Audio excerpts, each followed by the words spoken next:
The Valorian Empire had ruled the stars for 12,000 years, and every species in the Andromeda sector knew their name with fear and wonder. They called themselves the Dragons of Valor, and the name was earned through fire and blood and glory. Their bodies were covered in scales that shimmered like liquid metal under the light of distant suns, and their wings stretched wide enough to cast shadows over small moons. From chambers deep within their throats, they could breathe plasma fire hot enough to melt starship hulls, and their eyes glowed with the golden light of ancient wisdom. They built floating cities that drifted between the stars, and their fleets numbered in the hundreds of thousands, and when they spoke, entire civilizations listened. No one challenged the Dragons of Valor, because no one was foolish enough to try. But even the mightiest empires can fall to enemies they cannot fight, and for the Valorians, that enemy came not from within, the void of space, but from within their own bodies. The hollow plague appeared without warning on the capital world of Valor Prime, spreading through the adult population like wildfire through dry grass. It started with weakness in the wings, then fever that burned hotter than their own plasma breath, then darkness that crept into the corners of their golden eyes. Within days of showing symptoms, the infected would fall into a sleep from which they never woke, their great bodies growing cold and still. The healers worked without rest to find a cure, but the plague moved faster than their research, and one by one, the greatest minds of the Empire fell silent. Within 3 galactic cycles, 98% of the adult Valorian population was dead, and the survivors knew their own deaths approached with every passing hour. In the final days, when hope had become a memory, and despair hung over the Empire like a funeral shroud, the remaining elders made a choice that would echo through the centuries. They gathered every hatchling from every world, every unhatched egg from every nursery, every young dragon who had not yet reached the age of maturation. The children numbered 4,712 in total, and they ranged in age from newly hatched infants to juveniles who had lived for nearly 100 years, but were still decades away from adulthood. The elders brought them to a moon orbiting Valor Prime, to a massive underground bunker called the Cradle, that had been built long ago as a refuge against invasion. The bunker was designed to sustain life for centuries, with recycled air and water purification, and automated systems that would dispense nutrient paste to keep the children alive. But the power reserves were limited, and the elders faced an impossible choice between keeping the lights on and keeping the life support running.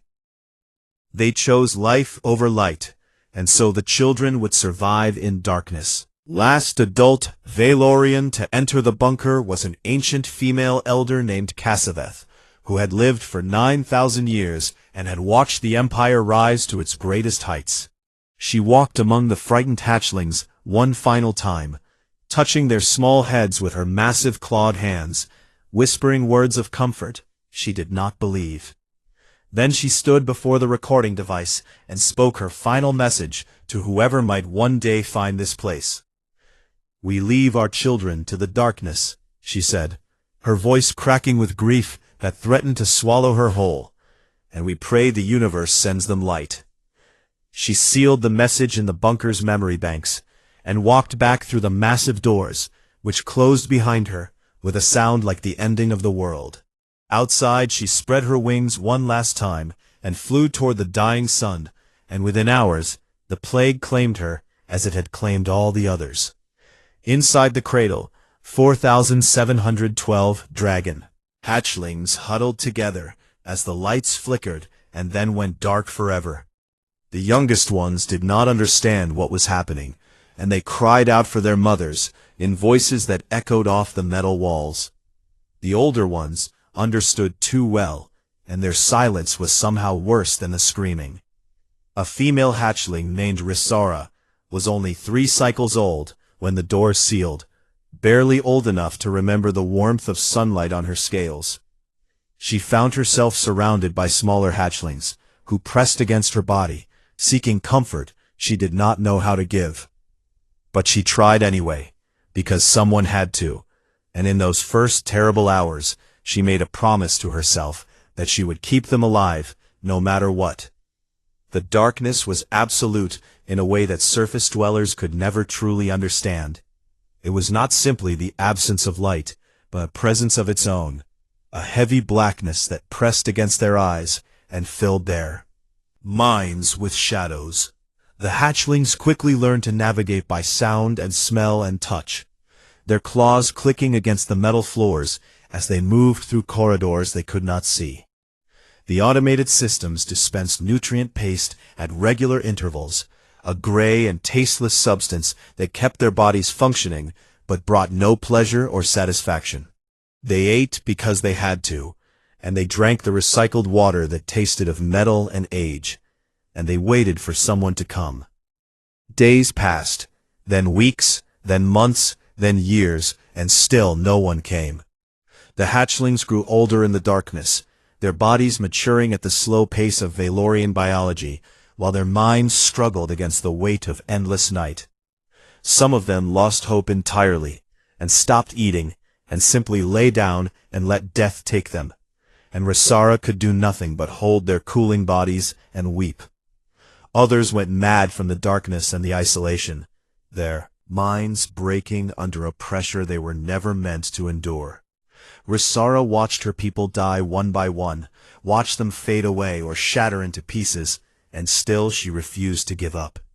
She organized the survivors into groups, assigning the older ones to care for the younger ones, creating a structure that gave them purpose when purpose seemed impossible to find. She told stories in the darkness, stories of the world above that she barely remembered, stories of sunlight and flying and the glory of the empire that was. She made them sing the old songs, even when their voices cracked with grief, because silence was the enemy, and music was a weapon against despair. Centuries passed in that endless night, and Rasara grew from a frightened hatchling into something harder and stronger, forged in darkness, like a blade in fire. She was nearly 400 years old now, still not mature by the standards of her people, but ancient in her suffering and her. Of the original 4,712 hatchlings, only 3,847 remained alive. And some of those had retreated so far into themselves that they no longer spoke or moved. Rasara held them together through sheer force of will, refusing to let the darkness win, refusing to let her people fade into nothing. And in the depths of her heart, in a place she shared with no one, she still believed that someone would come. She did not know who, or when, or how, but she believed it with a faith that had no logic or reason behind it. Someone would come, and the darkness would end, and her people would see the light again. She had to believe it, because the alternative was too terrible to accept. So she waited in the dark with her siblings, and she prayed to gods she was not sure existed, and she kept hope alive like a tiny flame in an infinite void. And far away, beyond the reach of her prayers, a ship called the Hopeful Venture was beginning a journey that would change everything. The Hopeful Venture was not built for war, and her crew was proud of that fact. She was an exploration cruiser, sleek and silver, designed to carry scientists and engineers and diplomats into the unknown reaches of space. Her mission was simple in concept, but vast in scope. Chart the outer regions of the Andromeda sector, make contact with new civilizations, and expand humanity's understanding of the universe. Captain Maria Delgado had commanded the vessel for 3 years now, and she had grown to love it like a second home. She was a small woman, with dark hair streaked with gray, and eyes that had seen wonders most humans could only dream of. She had walked on moons made entirely of crystal, and swam in oceans that glowed with bioluminescent life, and spoken with beings whose thoughts moved like music through the air. But nothing in her experience had prepared her for what they found orbiting the dead world of Valor Prime. Duty that morning was Dr. Kevin Park, A quiet man with steady hands and a mind that never stopped working. He stared at his console with an expression Maria had learned to recognize over their years together. The look he wore when the universe had surprised him. "Captain," he said, his voice carefully controlled, "I am detecting thermal signatures on the surface of that moon." Maria moved to stand beside him, looking at the readings that scrolled across the screen in patterns she did not fully understand. "What kind of thermal signatures?" she asked. "Organic," Kevin said, and the word hung in the air between them like a question without an answer. Maria frowned and looked out the viewport at the barren gray moon that hung in the darkness below them. "That is impossible," she said, though she knew even as she spoke that the universe did not care what humans thought was possible. "The Valorian Empire collapsed over 600 years ago," Kevin continued, his fingers moving across the console as he refined the readings. "And every survey since then has reported this system as completely dead." "How many signatures?" Maria asked. Kevin was silent for a long moment as the computer processed the data, and when he spoke again, his voice had changed in a way that made Maria's heart beat faster. "Thousands," he said. "Captain, I am reading thousands of life signs." Maria stood very still as the weight of that number settled over her like a blanket made of questions. Thousands of living beings on a moon that should have been nothing but dust and rock and silence for centuries. She thought about the mission parameters and the risks of investigating unknown life forms, and the protocols that governed first contact situations. Then she thought about thousands of beings alive in a place where nothing should be alive, and she made her decision. "Prepare a landing team," she said. "Full environmental suits, standard first contact equipment, and tell Lieutenant Cortez I want him leading the ground crew."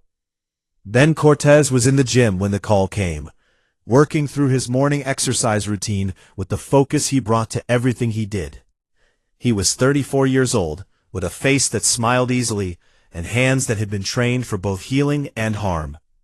He had joined the Exploration Corps because he believed humanity's future lay among the stars, and he had spent his career trying to prove that belief through action. The briefing was short because there was not much information to share. Something was alive down there, and they were going to find out what.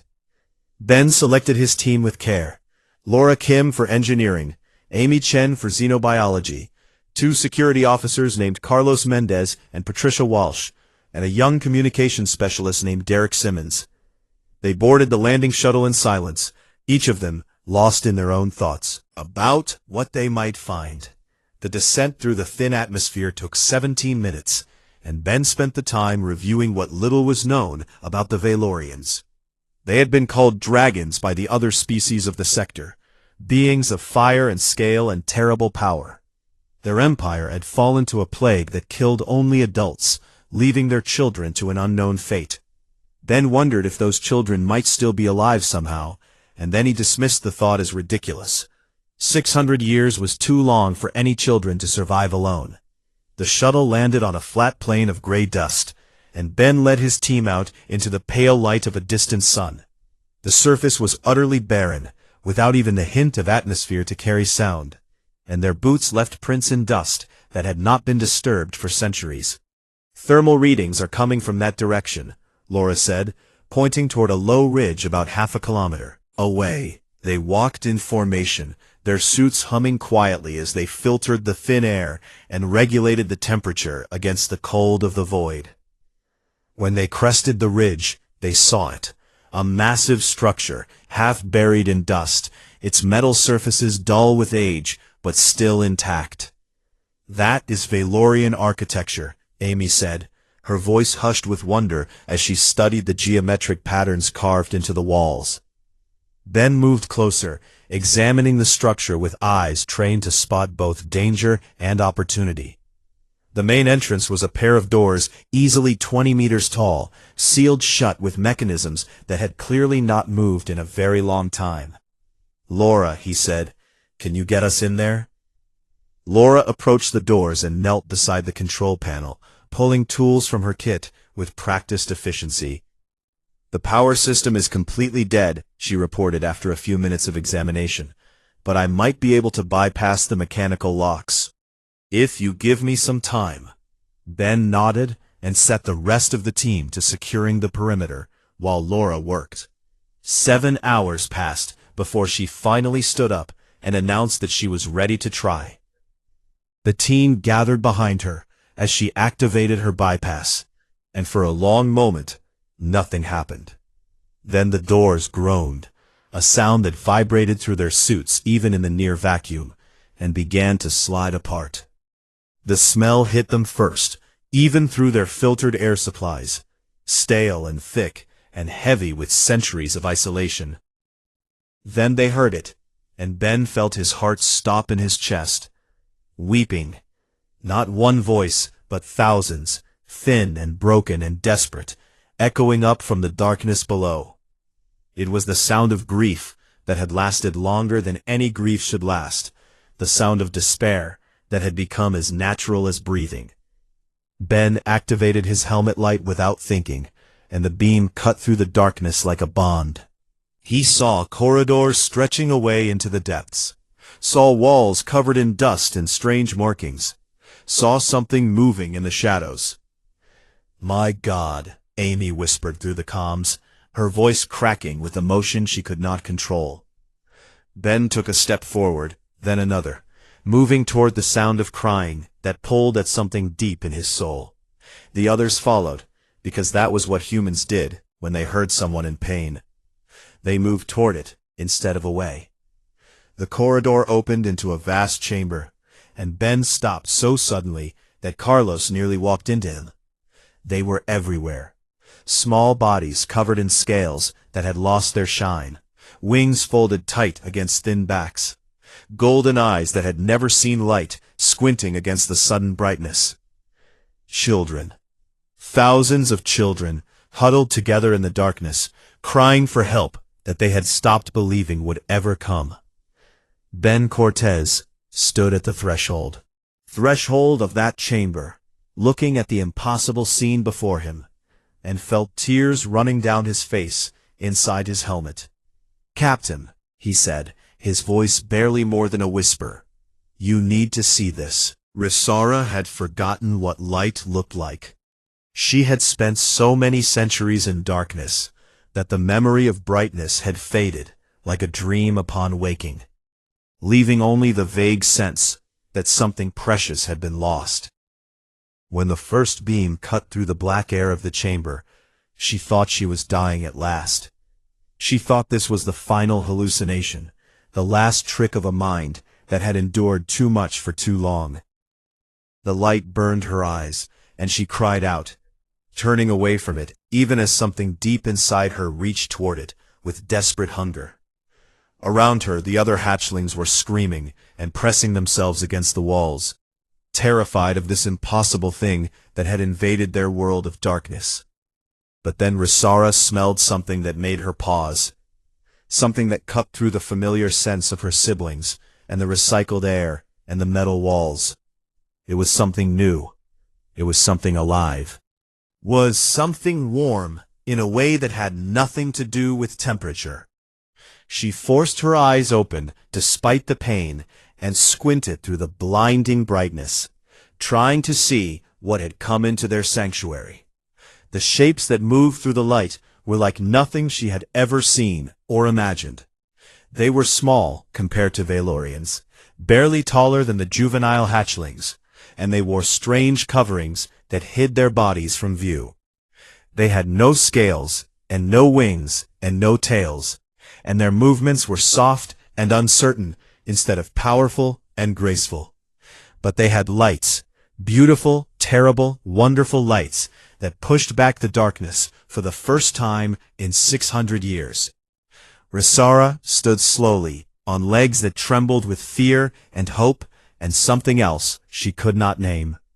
She was the oldest now, the leader by default, if not by choice, and if these creatures meant harm, then she would face them first. She took a step forward, another, moving toward the being in the front who held the brightest light.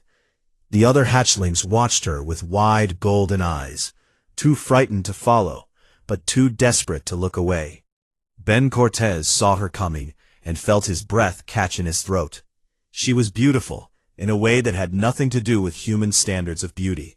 Her scales a deep blue that might have been brilliant once, but had faded to gray in the endless dark.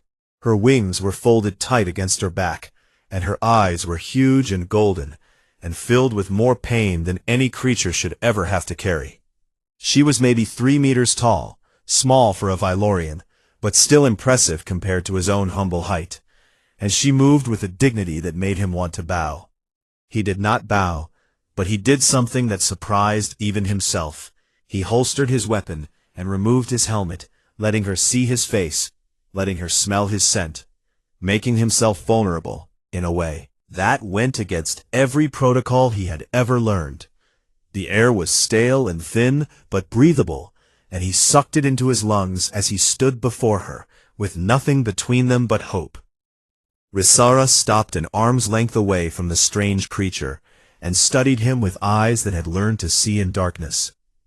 His face was soft and covered with short fur above the mouth, and his eyes were brown like earth she had never touched, and he was shaking slightly in a way that might have been fear or cold or something else entirely. He was afraid of her, she realized. He was afraid, but he had come anyway. He had walked into the darkness with his tiny lights and his soft body and his obvious terror because he had heard her people crying. She did not understand these creatures, but she understood that. She opened her mouth and spoke in the old tongue, the language of her ancestors that she had kept alive through centuries of storytelling in the end. "Who are you?" she asked, "and why have you come to this place of sorrow?" Ben did not understand the words, but he heard the question in her voice, the mixture of hope and fear and desperate longing that needed no translation. He wanted to explain everything, wanted to tell her about humanity and their mission and how they had detected life signs and come to investigate. But words seemed inadequate for this moment, for this first meeting between two species separated by everything except the universal truth of suffering. So instead of speaking, he did what his own mother had done for him when he was small and afraid and lost in the dark. He reached out slowly, giving her time to pull away, and when she did not, he placed his hand gently on her shoulder. Her scales were cool to the touch, smooth and hard like polished stone, and he felt her body trembling beneath his palm. Then he stepped closer and wrapped his arms around her, against his chest, the way you would hold a frightened child. Risara froze at the contact, her body rigid with shock at this unprecedented intimacy. No one had held her in 600 years. No one had touched her with gentleness instead of desperation since the day the doors closed and the lights went out. Something broke inside her then. Some wall she had built to survive the endless night, and suddenly she was shaking with sobs that came from a place deeper than thought. She pressed her head against the strange creature's chest and wept, really wept for the first time since she had been a tiny hatchling, crying for a mother who would never come. Around them, the other humans were moving into the chamber, their lights spreading across the space like dawn, breaking over a world that had known only night. Amy Chen was crying openly, making no attempt to hide her tears as she looked at the thousands of children huddled in the darkness. "Just children," she whispered. "They have been here alone for centuries, and they are just children." The other team members spread out slowly, carefully, approaching the hatchlings with open hands and soft voices. Some of the dragon children shrank back in terror, but others reached toward the lights with longing they could not hide. Patricia Walsh knelt beside a group of the smallest hatchlings, her armored body seeming huge compared to their thin frames, and she began to hum a lullaby her grandmother had sung to her when she was small. The melody meant nothing to the dragon children, but the tone was universal, the gentle rhythm of comfort and safety and love. One by one they crept closer, drawn by the warmth in her voice, until they were pressed against her sides like chicks seeking shelter beneath a wing. Carlos Mendez found a hatchling sitting alone in a corner, a male whose eyes stared at nothing, and whose body did not respond to sound or light. He sat down beside the broken child and simply stayed there, offering presence instead of words, being a witness to pain he could not fix, but refused to ignore. Derek Simmons was recording everything, his cameras capturing images that would eventually be seen by billions of humans across the galaxy. But his hands were shaking, and his eyes were wet, and more than once he had to stop and breathe, because the weight of what he was seeing threatened to crush him. Laura Kim had moved deeper into the bunker, searching for the control systems, hoping to find some way to restore power and bring full light to this place of darkness. She found the ancient generators and studied their failing mechanisms and began to work with quiet determination. Ben still held Risara, still felt her tears soaking through his suit, still heard her voice making sounds he did not understand, but somehow knew were words of gratitude. "It is okay," he said. Not understand him, but needing to say it anyway. "We are here now, and you are not alone anymore." She lifted her head and looked at him with those golden eyes, and he saw something in them that had not been there before. Hope. Not the desperate clinging hope of the drowning, but something quieter and stronger, the first spark of belief that maybe the darkness was truly ending. She spoke again in her ancient language, and though Ben did not know the words, he understood their meaning in his heart. "Thank you. Thank you for coming. Thank you for finding us in the dark." The hopeful venture was designed to carry 200 people in comfort, and now it held nearly 4,000 frightened dragon children who had never seen a starship from the inside. Captain Maria Delgado stood on the bridge and looked at the reports scrolling across her screens, and wondered how they were going to make this work.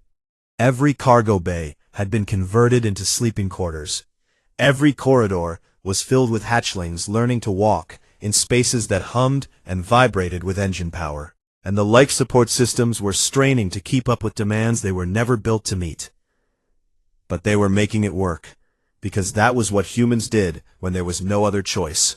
Kevin Park had not slept in 3 days, spending every hour in the makeshift laboratory trying to develop food that the dragon children could actually digest. Their bodies had survived on nutrient paste for 600 years, and their digestive systems had adapted to it. That limited diet in ways that made normal food dangerous. The first attempts at feeding them real proteins had resulted in violent illness that sent dozens of hatchlings to the overwhelmed medical bay. Kevin worked through the failures with stubborn determination, adjusting molecular structures and testing combinations until finally he found something that worked. It was not delicious by any standard, a pale yellow substance with the texture of pudding and the taste of nothing in particular. But the dragon children could eat it without getting sick. That was enough for now. Dr. Daniel Torres ran the medical bay like a general commanding an army, directing his small staff with sharp words and gentle hands. The hatchlings came to him with infections that had festered for decades, with bones that had healed wrong and muscles that had wasted from lack of use, with wounds both physical and psychological that would take years to fully treat. What he could, and documented what he could not, and never once complained about the impossible workload. But it was Claire Reyes who faced the hardest task of all. She was the ship's counselor, trained to help humans process trauma and grief and loss. And now she was trying to reach children whose suffering was beyond anything her education had prepared her for. Many of the youngest hatchlings had never known anything but darkness, and they screamed in terror whenever the lights came on. They could not understand that brightness was not a threat, that illumination did not mean pain, and Claire spent hours each day simply sitting with them in dimmed rooms, slowly increasing the light levels as they learned to trust. Some of the older hatchlings had retreated so far into themselves that they no longer responded to any stimulus at all. They sat in corners, with blank eyes, and did not eat unless food was placed directly in their mouths, did not move unless someone guided their bodies, did not speak or cry or show any sign that they still existed inside their scaled shells. Claire did not give up on them, even when giving up would have been the merciful choice. She sat with them and talked to them and touched them gently and waited for some spark of life to return. Sometimes it did, and sometimes it did not, but she kept trying because that was all she could do. Risara became the bridge between the two species, learning English with a speed that amazed everyone who witnessed it. Her mind had been sharpened by centuries of survival, honed by the constant need to think and plan and adapt, and she applied that sharpened mind to the task of communication with fierce determination. Within 2 weeks she could make herself understood, and within a month she was translating for her siblings, explaining their customs and fears and needs to humans who desperately wanted to help but did not know how. About the plague that had killed the adults, about the last elder who had sealed them in the bunker, about the centuries of darkness and death and stubborn survival. The humans listened with tears in their eyes and asked questions that showed they truly cared about the answers. Ben Cortez spent most of his off-duty hours with Risara, helping her practice English and learning fragments of the Valorian language in return. They talked about everything and nothing, about the stars they had both traveled and the worlds they had known, about family and duty and what it meant to keep going when giving up would have been easier. One evening, as they sat in the observation lounge, watching the stars stream past, Risara asked the question that had been burning in her heart since the day the humans arrived. "Why did you help us?" Ben looked at her with confusion on his soft alien face, as if the question made no sense to him. "Because you needed help," he said. Risara shook her head slowly, her scales catching the starlight in patterns that shifted like water. "We are not your kind," she said. "We are not your responsibility, and helping us has cost you greatly." She gestured at the crowded corridor, visible through the lounge window, at the exhausted crew members moving between tasks that never seemed to end. "The other empires knew we were there," she continued. "They detected the same life signs you detected, but they did not come to investigate. They did not care what was crying in the dark. Why are you different?" Ben was quiet for a long time, thinking about the question in a way that told Risara he was taking it seriously. "I do not know if I can explain it properly," he said finally, "because I am not sure I understand it myself." He leaned forward, his elbows resting on his knees, his eyes fixed on some distant point beyond the stars. "Humans have done terrible things throughout our history," he said. "We have hurt each other, and destroyed each other, and committed acts so awful that we still cannot speak of them without shame. But we have also done beautiful things, impossible things, things that made no sense except as expressions of something we cannot quite name. We see someone suffering, and something inside us reaches out, even when reaching out is dangerous, even when it costs us more than we can afford." He turned to look at her, with those brown eyes that had become so familiar over the past weeks. "It is not logical," he said. "It is not strategic, and it does not always make our lives better. But it is who we are, maybe the best part of who we are, and I think we would lose something essential if we ever stopped." Risara studied him for a long moment, this strange soft creature who had walked into the darkness to find her people. "You are strange creatures," she said at last, and there was warmth in her voice that had not been there before. "But I think I am glad you found us." Ben smiled, that expression she was still learning to read on human faces. "So am I," he said. Around them, the ship hummed with activity as 4,000 dragon children slowly learned that the universe contained more than darkness and suffering. They learned that food could have flavor, and that light could be gentle, and that touch did not always mean pain. They learned the names of the humans who cared for them, and the words for concepts they had never needed before. Words like friend, and safety, and hope. And slowly, so slowly that sometimes it was hard to see the change from one day to the next, they began to heal. The journey back to human space would take 18 months, and every day of that journey was a small victory against centuries of trauma. It was not enough to undo all the damage, but it was a beginning. And beginnings, Rissara was learning, were more precious than she had ever understood. The hopeful venture entered the Sol system on a morning that would be remembered for generations. Her silver hull scarred by the long journey, but her spirit unbroken. News of her cargo had traveled ahead through faster-than-light communications, and the response from humanity had been overwhelming in both directions. Some called the crew heroes for saving the dragon children, while others called them fools for bringing an alien species into human space. The debates raged across every colony, and every station, and every world where humans had made their homes, but none of them mattered as much as the one that would take place in the United Earth Council. Rissara stood before the massive holographic display in the ship's conference room, and watched the council chamber fill with representatives from across the human territories. She had prepared for this moment for months, practicing her speech until every word was perfect, but now that the moment had arrived, she felt the old fear rising in her chest. What if they said no? What if humanity, for all their kindness and warmth, decided that the cost of helping her people was too high? What if she had led her siblings out of one darkness, only to condemn them to another?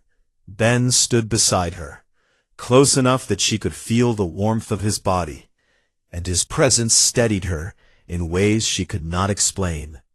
"You can do this," he said quietly. "Just tell them the truth." She nodded and stepped forward as the council chair called her name, and suddenly she was speaking to a room full of humans who held the future of her people in their hands. "My name is Rissara of Valor," she said, her voice steady despite the terror that churned in her heart, "and I speak for the last children of an empire that once ruled the stars." She told them everything: the plague, the bunker, the centuries of darkness, the deaths of siblings she had held as they faded away. She told them about the humans who had come, with their tiny lights and their soft hands and their impossible kindness. She told them about the journey back, about learning to eat real food and see real light, and trust that tomorrow would actually come. "We ask only for a place to live," she said, her golden eyes sweeping across the faces on the display. "A world where we can grow and heal and become something more than survivors of a tragedy. We will work for whatever you give us. We will contribute whatever we can, and we will never forget that you chose to help us when no one else would." She paused, and when she spoke again, her voice was softer, more vulnerable than she had allowed herself to be in centuries. "We are children who have been waiting in the dark for 600 years, she said. "Please do not send us back." The council chamber was silent for a long moment after she finished, and then the debate began. Representatives spoke in favor of helping the dragons, citing moral obligation and the opportunity to build alliance with a species that had once commanded great power. Others spoke against, arguing that resources were limited and space was contested, and humanity could not afford to take on the burden of another species. The arguments went back and forth for 3 days, and Rissara watched every minute of it, her hope rising and falling with each speaker. On the third day, an elderly woman rose from her seat in the back of the chamber and asked to be recognized. Her name was Grace Sullivan, and she was 87 years old, a representative from the colony of New Montana who had never spoken in a major council debate before. She walked slowly to the center of the chamber, her body bent with age, but her eyes sharp and clear. "I have heard a lot of talk about resources and risks," she said, her voice thin but steady. "And I understand the concerns, because I have lived through times when resources were scarce and risks were real. I survived the Earth famine of 2147, when crops failed across 3 continents and millions of people starved. I watched my own children go hungry, watched them grow thin and weak, because there was not enough food to go around." She paused and looked around the chamber, at the faces of her fellow representatives. During that famine, there were people who said we should close our borders and keep what little we had for ourselves. They said we could not afford to share, that helping others would only make our own suffering worse. But there were also people who opened their doors and shared their last scraps and held strangers' children as if they were their own. And I learned something during those dark years that I have never forgotten. Her voice grew stronger as she spoke, filled with a conviction that seemed to light up the chamber. "The measure of who we are is not what we do when times are easy," she said. "It is what we do when times are hard. It is easy to be generous when you have plenty, but true generosity means giving even when it costs you something."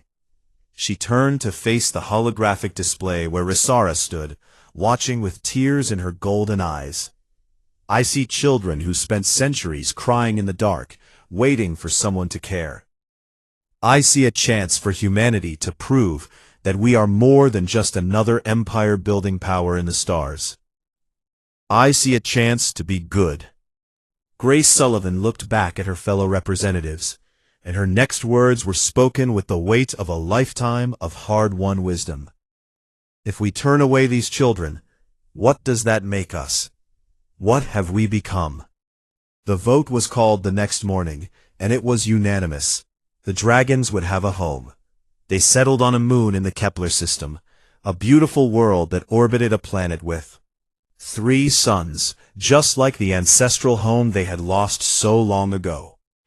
Humans helped them build their first city, engineers teaching them to construct buildings that would stand for centuries, architects designing spaces that honored both Valorian tradition and human practicality. Teachers established schools where dragon and human children learned side by side, and the friendships that formed there would grow into bonds that lasted lifetimes.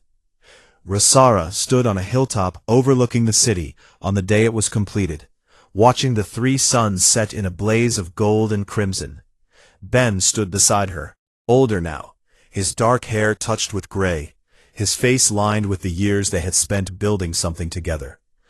Below them the city glowed with light, warm and welcoming, filled with her siblings who were finally safe. "We will not forget," Risara said quietly. "For as long as our kind exists, we will remember that humans came for us in the—" Ben smiled, that familiar expression she had learned to read so long ago on a ship full of frightened children. "That is what neighbors do," he said. Risara shook her head and looked at him with eyes that held 600 years of suffering and 3 years of healing and a lifetime of gratitude. "No," she said, "that is what family does." The story spread across the galaxy in the years that followed, carried by traders and diplomats and travelers who heard it and could not help but share it. The tale of how the last dragon babies wept in the dark, abandoned by empires that did not care, until the humans arrived with their tiny lights and their soft hands and their impossible kindness. It became a legend, a promise, a reminder of what humanity could be at its best. And in the centuries that followed, when other species faced extinction, when other children cried in the void, when other worlds fell into darkness, they knew who to call. All others fell. They called the humans, and the humans always came.